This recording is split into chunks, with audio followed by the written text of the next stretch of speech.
Welcome to the Dialogue Architects, where we explore how enterprises can thoughtfully design, scale, and govern conversations between humans and machines. Today, we're joined by Ludwig Sickert, joining us from Berlin, Germany. Ludwig and I both started our careers working on conversational interfaces at the IBM Watson AI team here in Germany. And I'm really excited to learn about his experiences building high-trust voice agents as a co-founder and CTO of Logen.AI.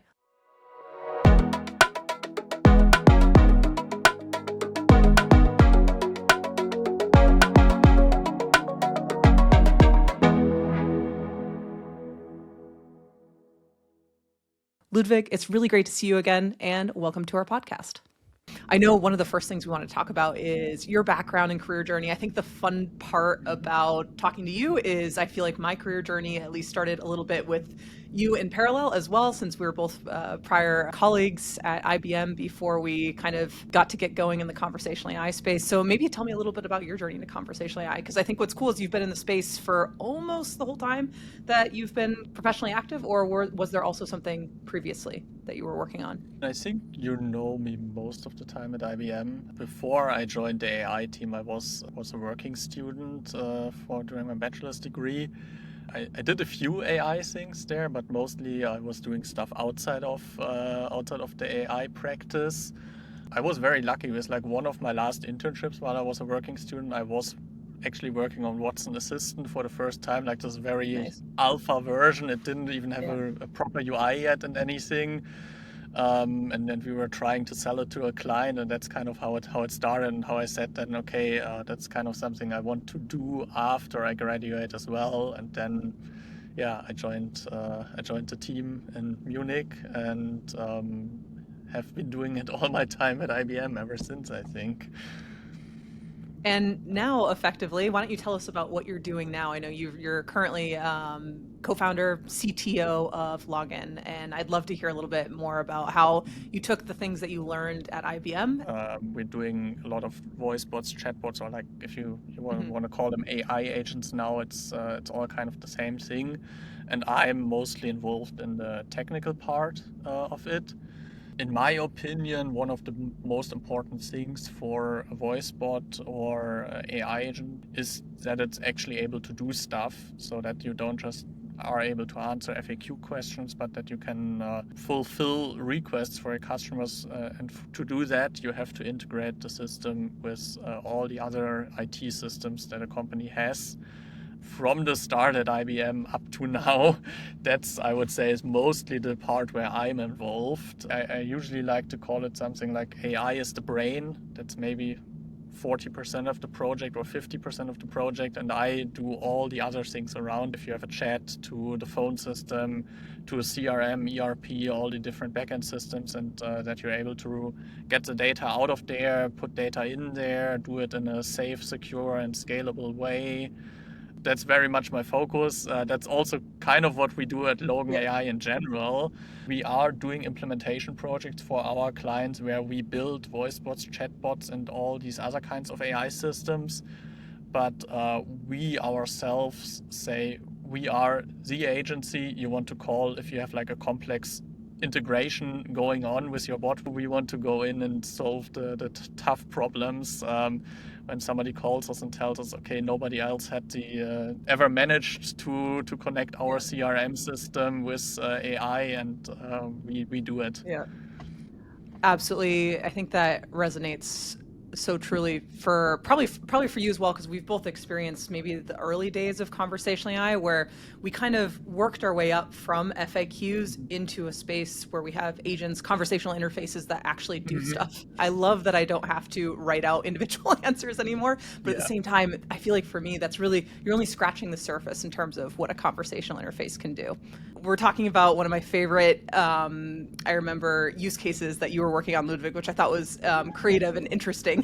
One of those things that you don't plan to work on in conversational AI, but pops up. You would release this WhatsApp, a new WhatsApp channel, and of course, people can now send you pictures. So I remember one of the things that you were telling me is, for example, you might have a nice grandma who now has access to this telecommunications WhatsApp channel and suddenly does reply all and sends a picture of her Christmas tree, right? And so all of a sudden you have Mm, people who might want, something like they have access to this channel, but suddenly you're getting a whole lot of new inputs. What was that like? How did you solve this problem? this was actually very hard to solve in the beginning, is just sifting through the data. Like first you have to go through it manually, understanding yourself, okay, what's going on, what are like the general things that people are sending us. And then we got to work. We assigned a colleague to this task, I think full time even for a few months, who was building us some image classification algorithms. And then we started making up categories more and more, deciding what to do with them, and finding ways also to proactively ask people for images in some cases even. And I mean, remember, this was all before even most current LLMs. So I was reading papers about like BERT and these Yeah. very early models. And we were like using very early OCR and image recognition models. Like right now, you could just send it into OpenAI or whatever, and it would give you a perfect description of what this image is containing. But none of this was possible back then. So we built a very, very elaborate architecture for it. And I think in the end, we had like around 10, 15 different image categories, and we were able to Wow. extract text from certain images. Like if somebody was sending us a receipt or a bill or something like that, we could extract the customer number from there.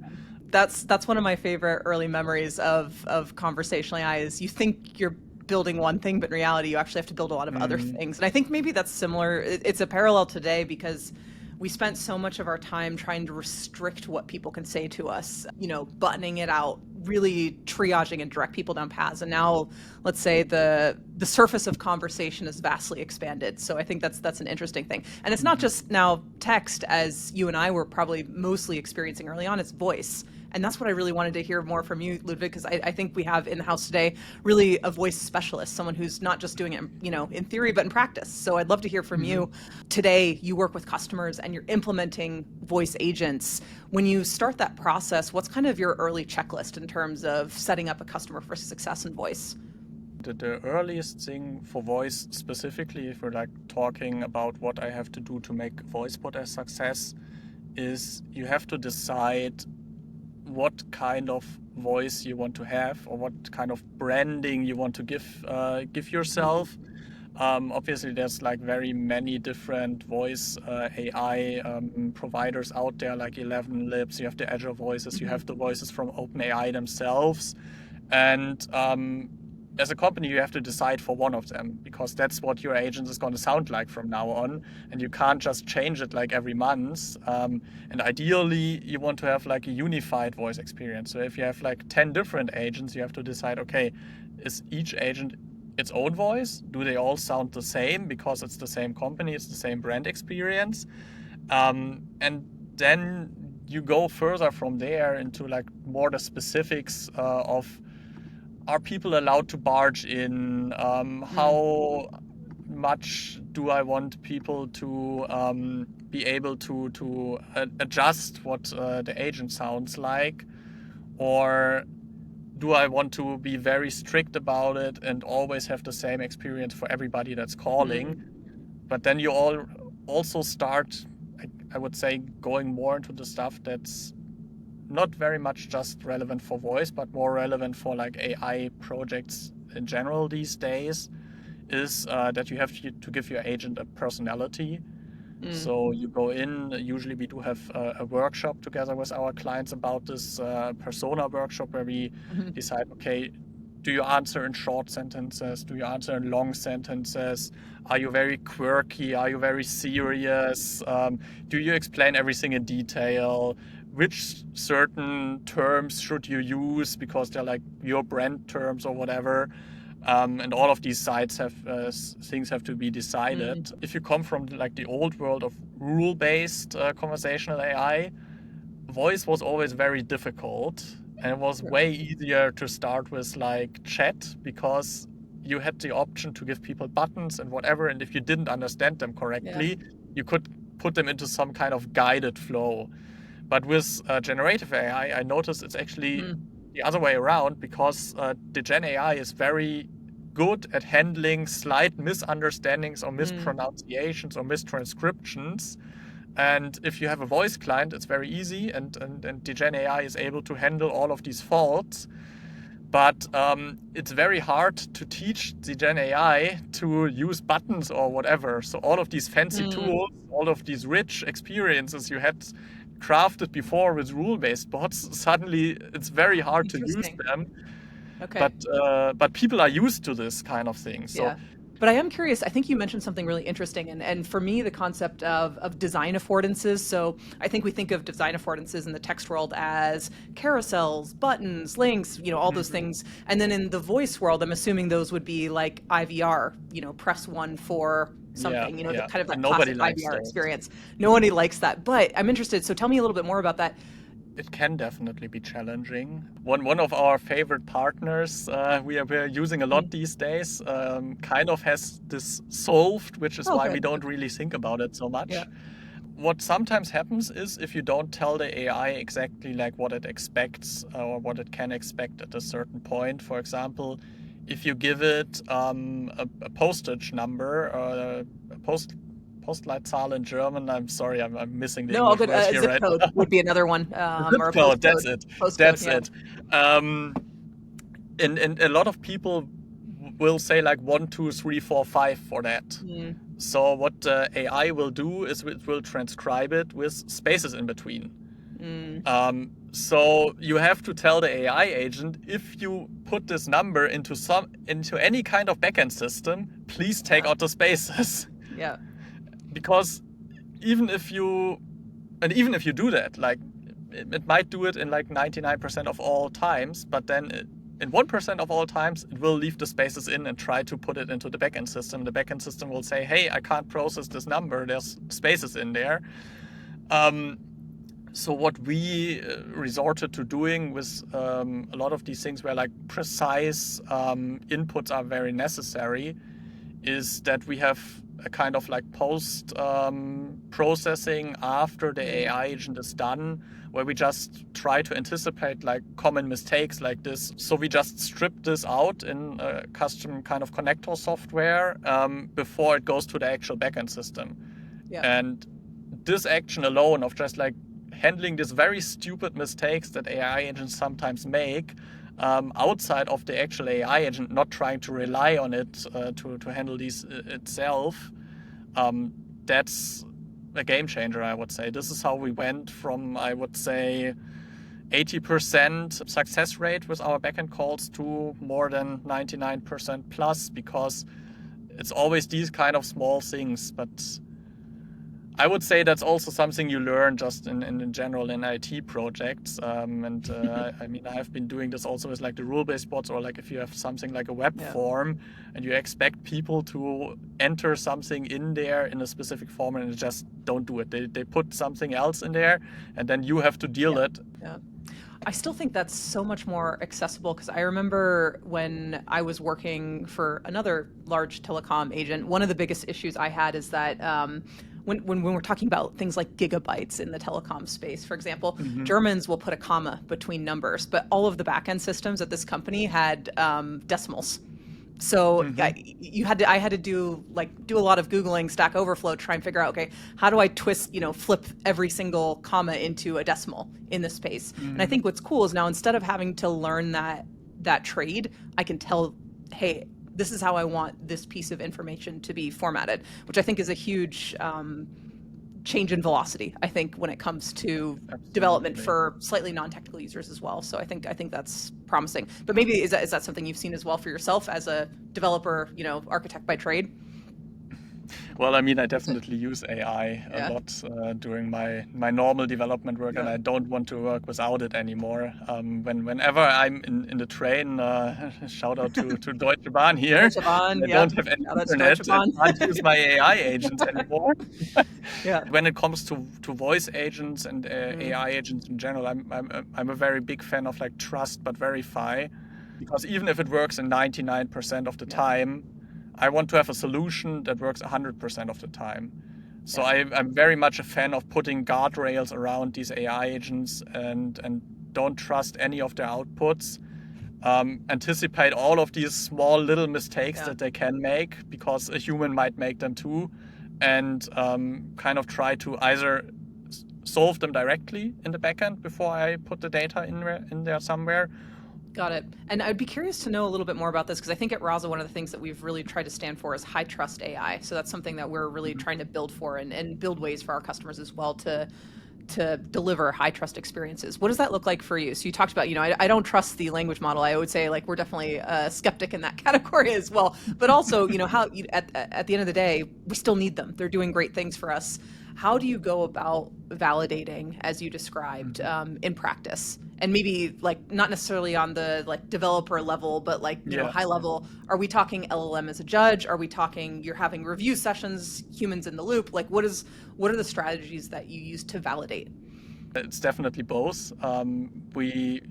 What you want to have ideally is you want to have some kind of automated validation because if you are a large company and you have like a million calls, whatever, in a month, you Yeah. can't have any human go through that manually and look at it. You can maybe look at a few things in there, but you will never catch everything. So you need to have some kind of automated validation. Mhm. And depending on the type of things you want to validate, um, you have to either do it with an LLM as a judge. That's very good for, let's say, more general, open-ended, text-based validations, like was this a good conversation? You can give this to an LLM and just say, hey, look at this conversation. Was this good? Do you notice anything that could be done better? Mm. And the LLM will give you an answer that's pretty good most of the time. But obviously, you also want to have more hard-coded validations and making sure that the LLM actually does what it should be doing. And so it's very much a combination of all of these things. But then obviously also you always have cases where you can't analyze them automatically, especially if it's like new problems that you didn't anticipate yet. So what we do always is we go in and still read conversations every day, especially after go lives or if you had any big changes. It's very important to still just go in there, monitor, look at conversations, see what's going on, because you get a very good feeling of any issues from that. Absolutely massive support. I would say that's probably like a Rasa life rule that we've been trying to evangelize as much as possible is read conversations. Not all of them, right? As you said, you can't read 1,000 conversations, but I feel like as a brand, as a company that's trying to deliver good customer success, good customer experience, it's really challenging to know where you're missing scope or where you're missing where you have opportunities to make it Mhm. better unless you actually read the conversations. And Mhm. yes, you could probably prompt and comb through a bunch of data, but still reading it actually I think really helps designers, tech people Mhm. understand why. But that's something we've worked on for a while. And I mean, I think that's also a very good point that you made there about like you don't just want to find out what goes wrong, but also where you can get better, even though it might be already okay right now. When you start thinking like what are the things you need to bring to the table and be ready to invest in before you start in voice. We talked about workshops to build persona, to build brand voice, things like that, but there's a technical side to that too. What does that look like? I'm thinking SIP trunks, I'm thinking contact centers, things like that. Where do you even begin? Well, you begin by taking a good long look at your business processes and trying to figure out Mm, what you're doing manually right now, mm, because most probably you want to have this business process replicated in some way by your AI agent. And then you have to go in there into all these systems and take a look. Okay, you talked about SIP trunks. Okay, what telephony system am I using right now? Can I connect mhm. this telephony system to AI agents? Because I would be very happy if every telephony system in the world would work very easily and be able to be connected to other systems on the internet, but Yeah. unfortunately that's not the case. So that's usually a very big question for us where we ask customers, okay, what are you using there? How can we connect it to other systems? What kind of data can we get out of there or get in Mhm. there?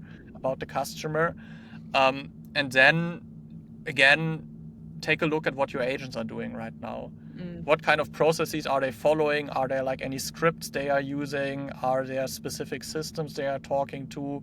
Is there specific data they are requesting, for example, to authenticate or identify a customer? In which order are they doing it? Are there specific FAQs they are mm. always answering, or do you even have FAQs, or is it just like the knowledge of the agents? And all of these kind of things, obviously, you have to look at. And what we do with our customers then is we do flow diagrams, very, very classic, for each Yeah. of the use cases that we want to implement. And then we just see, okay, how does this fit? Does it look good to them?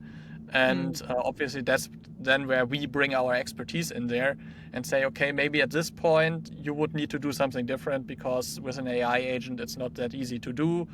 Got it. So you actually reduce the attack surface from like a prompt injection or other things by waiting. You feed the agent effectively information at the appropriate Yes. time, so it doesn't have too much information at any given moment. Super Yeah, interesting. that's just a fact, I would say. Like, whatever information you give to the AI, it will use. So you That's have to be very specific about which mm, information you give to the AI at which point, because if you give the information too early, it might use it, even if you don't intend it to use it yet. got it. So I guess you've helped me, and I think you flipped the script in a good way. So I started talking about the technology problems, but actually, I think what you're saying is no, no, no, business problems first. Let's solve the Yeah, yeah, business yeah. problems. Let's map out what you actually want to do.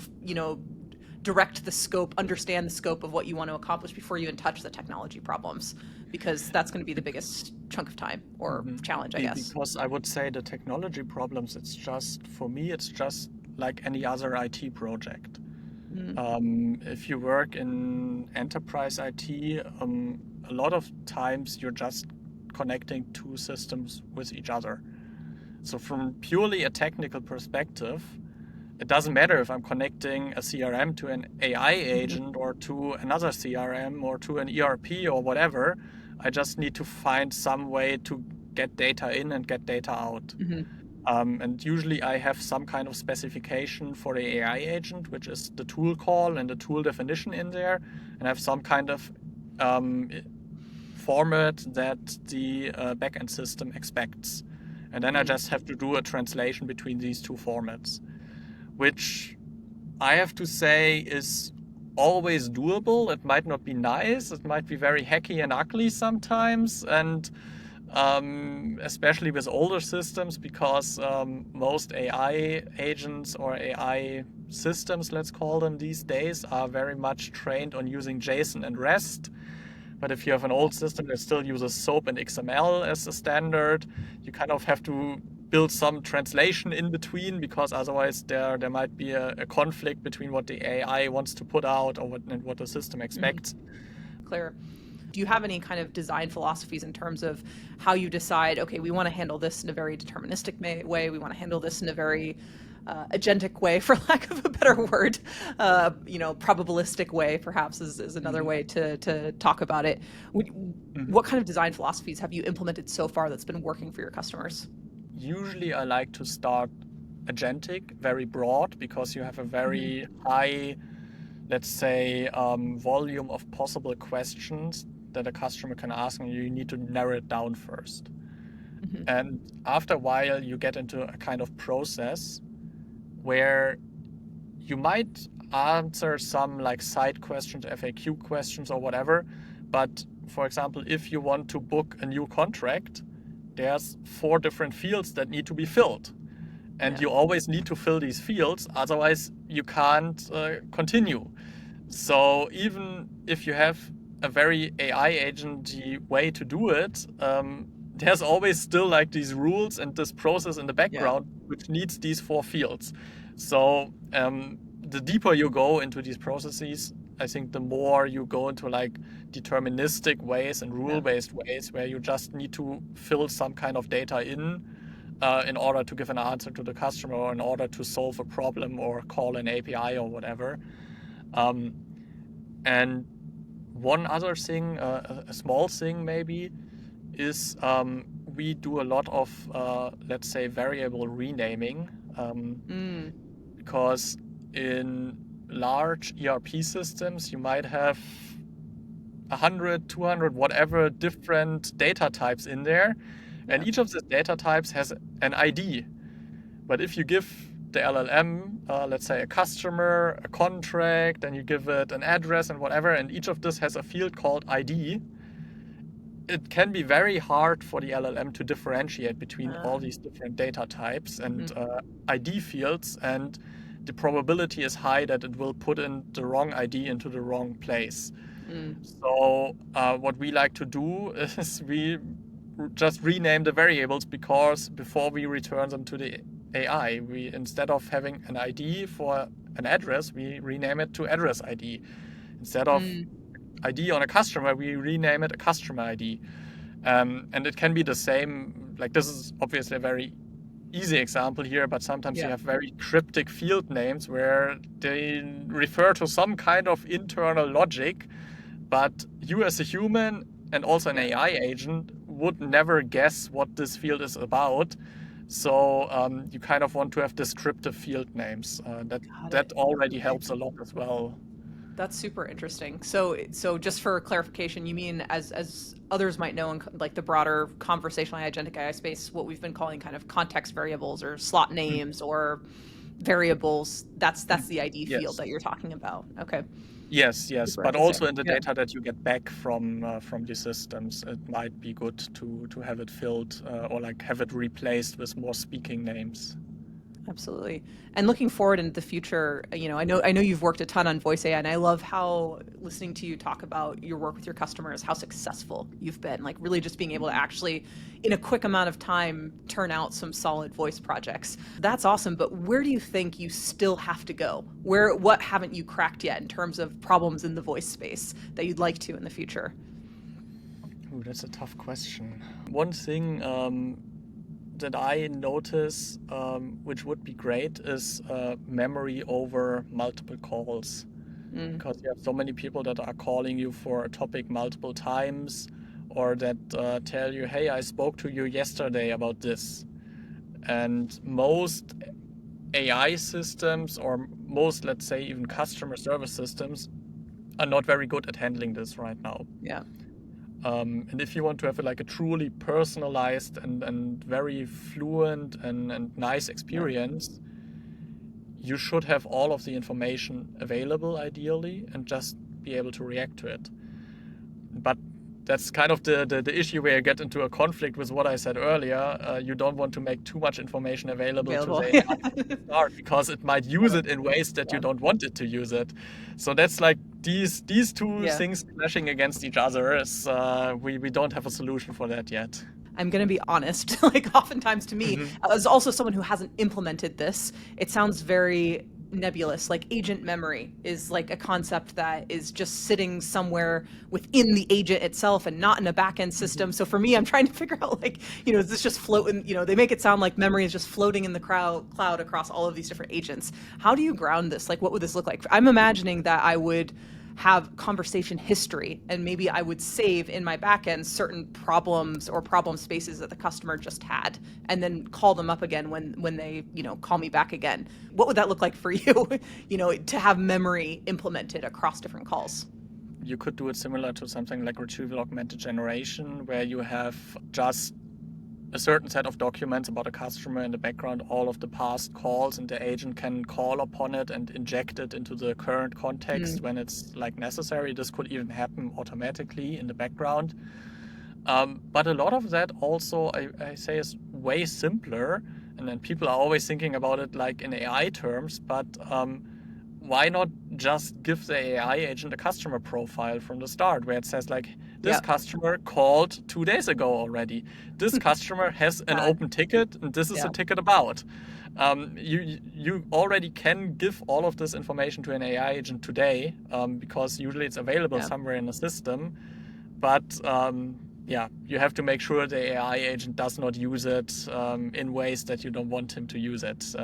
So we did this in a few projects actually, Very cool. and implemented it there. But so far we haven't gone live with it because of yeah, all of these unexpected side effects that were Okay. happening if you were suddenly giving the AI agent too much Too much information info. and not properly grounding it in there. Got it. I love that though. I think that for me grounds the idea of memory a lot more because I'm thinking like when you put it in the framing of this is just a customer profile, it's another variable in the stack, Hmm. makes sense to me. Definitely very tangible or doable, as you would say. It's being done today with your team. So thanks so much for bringing your insights online today, Ludwig. It's been a pleasure to have you, and we wish you the best with your customers in the next Thank year. you very much. Thanks a lot for having me.